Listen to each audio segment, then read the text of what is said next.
It's a beautiful morning in Bukavu, in the eastern part of the Democratic Republic of the Congo.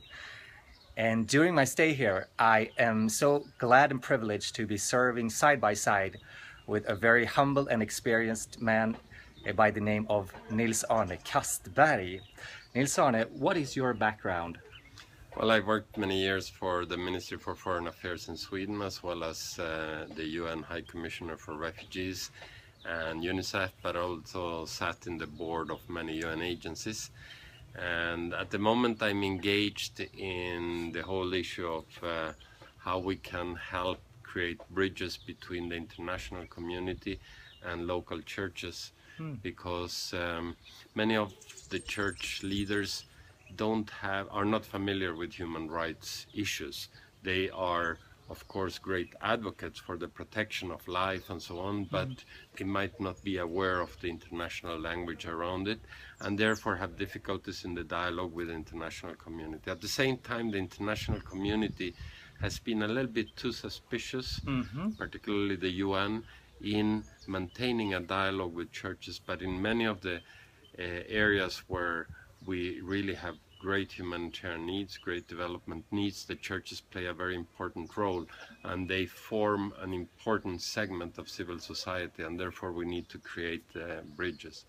So while you're here in Bukavu, what is your main focus?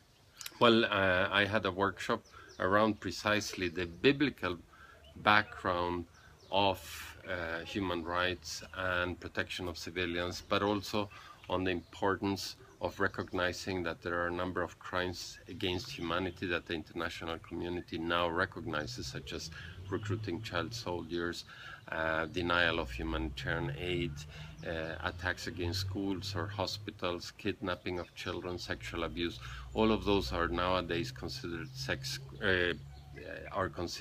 crimes against humanity, and therefore the churches have the possibility of transmitting such information to the international community, to the UN peace operations, or to the Office of the High Commissioner for Human Rights for their follow-up and denunciation around these issues.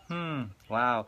So based on all your experience with these development issues and transforming people's minds and thoughts, which role do you think ISA60 could play in a country like the Democratic Republic of the Congo? Well, any change has to start in the heart of every person, and ISA60 addresses the commitment for mutual respect, which is very often lacking in conflict zones, integrity, where there is a lot of corruption.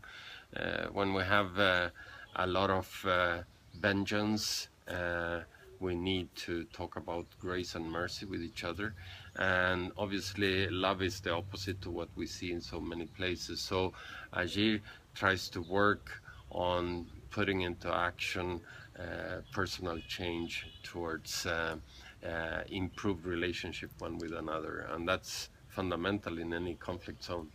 Thank you so much. Thank you.